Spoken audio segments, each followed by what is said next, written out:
Pemirsa, lalu mengapa Kaisang didorong PSI untuk maju di Pilkada Kota Depok dan apa strategi PKS menghadapi Kaisang Pangarep? Kita akan membahasnya bersama politikus PSI Ade Armando serta juru bicara PKS Muhammad Khalid. Selamat malam Bapak-bapak. Assalamualaikum Mbak Fitri, Bang Ade. Selamat malam. Waalaikumsalam. Pertanyaan pertama ke Bang Ade terlebih dahulu. Jadi sebetulnya tafsiran dari Depok pertama ini apa? Apakah memang bentuk deklarasi maju Pilkada Depok? Atau apa nih Bang? Atau mau launching produk jangan-jangan? Launching produknya namanya Kaisang. Iya, jadi kalau ini Anda kan nanyanya ke PSI kan, artinya kalau buat PSI ya memang kami itu sudah memutuskan untuk mendukung majunya Mas Kaisang sebagai calon wali kota Depok ya. Ini sebetulnya yang pertama mendorong Mas Kaisang atau yang mengangkat nama Mas Kaisang bukan PSI loh ya. Sebelumnya beberapa bulan sebelumnya sebetulnya sudah muncul ada dukungan dari kalau tidak salah relawannya Ganjar ya. Nah, cuman waktu itu barangkali tidak terlalu ramai dibicarakan dan PSI tertarik melihat menarik ya kalau sampai Mas Kaisang ini juga kita dukung untuk maju ke wali kota Depok. Dan antara lain karena partainya Bung Khalid ini memang udah begitu lama berkuasa kan di Depok selama 20 tahun terakhir dan kita pikir ya layaklah untuk mengajukan orang secemerlang Kaisang untuk menjadi calon wali kota di sana. Baik, Bang Ade, tapi kan figur Kaisang ini sudah pasti melekat dengan PDIP. Nah, kenapa PSI memilih mengendorse Kaisang untuk maju sebagai calon wali kota Depok? Ya, pertama yang kita lihat kan orangnya ya. Mas Kaisang itu kita pikir sebagai tipe seorang tokoh, tipe kandidat yang akan bisa bersaing di Depok yang sangat kompetitif loh. Itu luar biasa kekuatan PKS di sana. Jadi yang bisa maju di sana di Depok untuk menghadapi calon PKS siapapun dia nanti itu harus yang kualitas premium, nggak bisa kualitas average aja ya. Dan kalau disebut melekat pada PDIP kan tidak benar begitu ya Mbak ya. Kaisang memang putranya Jokowi ya, tetapi Jokowi yang PDIP itu adalah Jokowi dan Gibran. Kaisang sendiri belum masuk ya, dan sebenarnya sudah ditawarkan oleh Bu Puan kalau nggak salah terakhir ya. Tapi kan dia juga belum menyatakan bersedia masuk ya. Belum tentu dia masuk loh. Ya. Dan kalau misalnya ada penjelasan dari pimpinan PDIP bahwa sebetulnya ada sebuah semacam aturan main di dalam PDIP bahwa kalau ada seorang anggota keluarga PDIP itu mengajukan diri sebagai calon pimpinan daerah, itu harus didukung oleh PDIP. Itu kan kita nggak tahu, semua nggak ada yang tahu. Itu hanya aturan internal PDIP. Jadi itu kira-kira. Oke, kita ke Pak Khalid nih. Pak Khalid, dengan kemudian mungkin disebutnya ataupun PSI mengendorse Kaisang sebagai calon wali kota Depok nih, PKS ada sedikit kekhawatiran atau seperti apa nih? Kami sangat welcome ya dengan siapapun yang akan bertanding, berkompetisi dengan fair, sehat, demokratis. Jadi PKS ini fokus sekarang saat ini ya kader-kadernya, terutama di Depok, kepala daerah dan wakil kepala daerahnya adalah menuntaskan janji-janji politiknya, memenuhi ekspektasi warga, dan menunaikan program-program unggulannya. Jadi bagi kami, Mas Kaisang maju atau tidak maju, itu bukan menjadi fokus kami saat ini. Jadi PKS, Pak Khalid, tapi sosok Kaisang menurut Anda apakah dapat menjadi rival berat bagi PKS? Program-program kerja dari Kepala Depok. Bagaimana? Menurut Anda ataupun menurut PKS, apakah sosok seorang Kaisang ini bisa menjadi rival berat bagi PKS di Depok? Sekali lagi, yang paling penting dan first thing first, yang paling prioritas buat kami adalah apakah Kaisang atau bukan Kaisang, itu bukan menjadi suatu hal yang sangat penting buat kami saat ini, karena kami fokus sebagai petahana pemerintah Kota Depok ingin menuntaskan program-program unggulan. Seperti misal saat ini PKS, saat ini Pemkot Depok mendapat penghargaan sebagai salah satu kota terbaik dalam pengentasan kemiskinan. Kita masuk 5 kota terbaik dalam pengentasan kemiskinan. Kita ingin menaikkan bagaimana kita bisa menjadi yang terbaik dalam proses pengentasan kemiskinan. Kemarin Depok juga mendapat penghargaan sebagai salah satu kota kreatif yang mewakili Indonesia di pentas dunia atau di UNESCO. Inilah yang ingin kita tunjukkan. Karena bagi kami, petahana, ya, Pemkot Depok harus berusaha sebaik mungkin menyerap aspirasi dan menunaikan program-program yang memenuhi harapan rakyat. Sehingga ketika program-program itu ditunaikan dengan baik, maka insya Allah kepercayaan dari warga akan diberikan kembali kepada kader-kader kami. Kami percaya hal tersebut. Baik, Bang Ade, nampaknya PKS sangat yakin bisa mempertahankan dominasinya di Depok. Tanggapannya seperti apa? Tapi tahan dulu, kita akan ikuti jeda berikut terlebih dahulu. Pemirsa, kita lanjutkan kembali perbincangan Pak Ade ataupun Bang Ade. Tadi kalau dari pernyataan Pak Khalid sepertinya PKS yakin betul bisa mempertahankan jejak panjangnya di Kota Depok. Bagaimana respon dari PSI? Oke, sorry. Ya, jadi ya saya senang sekali ya dengan mendengar jawaban dari Bung Khalid ini, karena dulu di awal sih suaranya PKS agak tidak terlalu yakin tuh.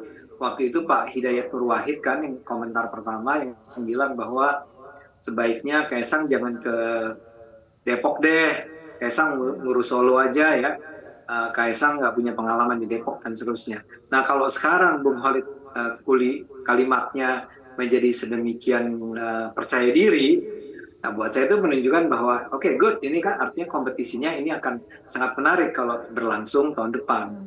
Nah buat PSI sendiri memang kita butuh waktu yang cukup lama ya untuk menggolkan harapan kami untuk memajukan nama Kaisang sebagai calon wali kota di tahun depan. Pertama-tama tentu saja ini kan urusan dengan PDIP-nya memang harus diselesaikan dulu ya. Kita nggak mau lah sampai dituduh lagi sebagai partai politik yang nggak tahu diri gitu ya, mengajukan nama Kaisang. Seandainya nanti Kaisang ternyata bersedia masuk ke PDIP, jadi masih ada urusan itunya ya. Kedua adalah, tapi kalaupun tidak melalui PDIP, kan memperkenalkan Kaisang kepada rakyat Depok itu butuh waktu ya. Ini waktu lebih dari setahun kan, kalau sekarang kita mulai bikin kampanye, ini waktunya saya rasa cukup untuk menunjukkan keunggulan Mas Kaisang di hadapan masyarakat Depok. Ya. Bang Ade, tapi artinya sudah berkomunikasi ya, kan langsung dengan Kaisang dan kemudian Kaisang sudah menyatakan konfirmasi kesanggupan dirinya. Sorry, apa Mbak? Bang Ade, tapi sebetulnya apakah sudah ada komunikasi langsung dengan Kaisang? Sudah ada pernyataan langsung dari Kaisang untuk menyanggupi dicalonkan menjadi calon wali kota Depok? Sorry, barusan putus. Baik, Pak Ade, Bang Ade, saya kembali ulang pertanyaannya. Apakah sudah ada komunikasi langsung dengan Kaisang terkait endorsement menjadi calon wali kota Depok ini? Komunikasi sudah berlangsung, tapi belum sampai tahap di mana Kaisang menyatakan maju atas dukungan PSI. Kalau itu belum ada, ya. Makanya tadi saya katakan kita masih juga menjaga, jangan sampai misalnya menimbulkan hubungan yang tidak baik lah sama PDIP, ya. Jadi kita lihat ada 17 skenario yang paling satu adalah barangkali Kaisang itu maju lewat PDIP dan kita mendukung, ya. Kedua adalah kalaupun tidak lewat PDIP, maka PSI lah yang akan menjadi salah satu motor utama untuk majunya Kaisang. Artinya PSI harus membangun koalisi dengan partai-partai lain. Dan skenario terakhir, Mbak harus ingat bahwa kalau sampai kami tidak berhasil membangun koalisi untuk mendukung Kaisang sampai minimal 20% itu, maka kita harus memajukan Kaisang lewat jalur independen, ya. Dan itu memerlukan effort lagi tuh untuk mengumpulkan suara. Kalau tidak salah sudah kita hitung sekitar 80.000 KTP, 60 sampai 80.000 KTP untuk bisa memajukan nama Kaisang. Jadi it's still a long way to go lah kata orang Barat ya. Itu waktunya masih panjang. Nah, Oke, di ujung baik Bang baru Ade. ketemu sama jagoannya PKS lah ya. Kira-kira gitu. Oke, kita ke Pak Holid. Pak Holid, tadi kita sudah dengarkan kisi-kisi strategi dari PSI kemudian ketika mengendorse Kaisang. Nah, bagaimana kemudian strategi dari PKS sendiri? Apakah kemudian akan strategi khusus atau bagaimana? Tidak ada strategi yang terbaik selain kita menunjukkan kinerja program kerja yang sebaik mungkin. Jadi PKS, kader-kadernya yang saat ini menjadi wali kota dan wakil wali kota mendapatkan mandat dari warga Depok untuk menuntaskan program-program yang sudah dijanjikan. Jadi terutama program-program pengentasan kemiskinan, kesejahteraan, dan bagaimana menciptakan kreativitas buat anak-anak muda. Yang kemarin Depok mendapatkan kehormatan menjadi wakil Indonesia di UNESCO sebagai kota kreatif. Jadi inilah yang harus dilakukan. Terus yang kedua, PKS sangat inklusif. Kami bisa berkolaborasi dengan berbagai macam pihak, dengan partai-partai lain. Jadi Depok ini harus dibangun dengan semangat kebersamaan. Ini bukan tentang PKS versus Kaisang, tidak seperti itu. Tapi kita adalah membangun dengan kebersamaan. Kami sangat senang jika ada nanti calon yang maju, bahkan misal calonnya banyak gitu ya. Tidak lawan kotak kosong misalnya. Jadi semakin banyak kandidat itu semakin memberikan iklim yang bagus buat demokrasi. Apalagi nanti ketika kita dalam berkompetisi, adu rekam jejak, adu gagasan, adu kebijakan ya. Jadi smart gitu, cerdas, elegan, sehingga itulah yang ingin kita hadirkan bersama. Tentu inilah yang kita tunggu-tunggu, sehingga nanti ketika election kita membangunnya, election itu pemilih itu dengan penuh dengan kegembiraan, ya, penuh dengan gagasan dan adu pemikiran. Saya pikir itu menjadi tradisi demokrasi yang sangat baik. Oke, kita kembali ke Bang Ade. Ini ada juga kemudian yang menilai ini nampaknya PSI ini mencoba meningkatkan elektabilitas nih dalam meraup suara maksimal di Pileg di Depok lewat popularitas dari Kaisang itu sendiri. Oke, nah itu menurut saya mengada-ada ya. Jadi pada dasarnya kan begini, kenapa misalnya PSI itu tertarik sekali dengan Kaisang? Ini ada kaitannya dengan salah satu kondisi Depok yang tidak disebut oleh Bung Holid tadi ya. Apa yang disampaikan oleh beliau kan pasti yang positif. Tapi salah satu hal yang negatif mengenai Depok adalah intoleransi ya. Setara Institute, Yayasan Setara, mengatakan bahwa dalam 3 tahun terakhir kondisi toleransi di Depok itu tidak baik-baik saja.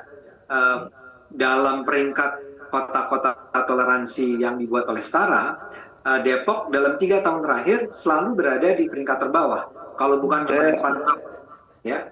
Saya bisa menjawab hal itu ya. Nanti sebentar. Nanti waktunya, Bung Holid. Jadi kami menganggap bahwa sementara PSI adalah sebuah partai muda, partai baru yang menempatkan isu pluralisme, toleransi, keberagaman itu di concern utama kami, ya. Begitu juga ada satu persoalan lain misalnya Bung Holid, PSI adalah partai yang memperjuangkan nasib dari anak-anak SD di SDN 1 Pondok Cina, ya, yang berusaha dipindahkan tanpa sekolah pengganti oleh wali kota Depok. Nah, poin saya gini Mbak, sebentar. Saya ingin barangkali ini masukan nih buat Bung Holid dan PKS.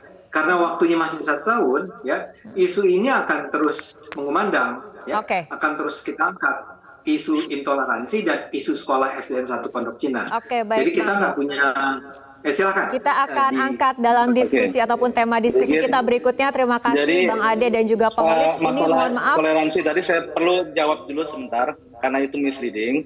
Jadi Kementerian Agama, pemerintahan pusat sudah mengeluarkan indeks kerukunan beragama. Dan indeks kerukunan beragama di Depok itu di atas rata-rata nasional. Jadi kita tidak memakai Setara Institute itu karena dia memiliki sebuah keberpihakan. Kami menggunakan data dari Kementerian Agama, pemerintah pusat yang menempatkan Depok sebagai kota yang toleran. Karena indeks kerukunan beragamanya itu di atas rata-rata nasional. Terima kasih. Kita akan juga mendalami mungkin ya mengenai tema ini di diskusi berikutnya, tapi kita dibatasi waktu. Kita bisa diskusi ya. Baik, kita tunggu saja bagaimana dinamika ke depannya terutama di Pilkada Depok 2024 ini. Terima kasih Pak Holid dan juga Bang Ade telah berbincang bersama kami malam hari ini dalam Prime Time News.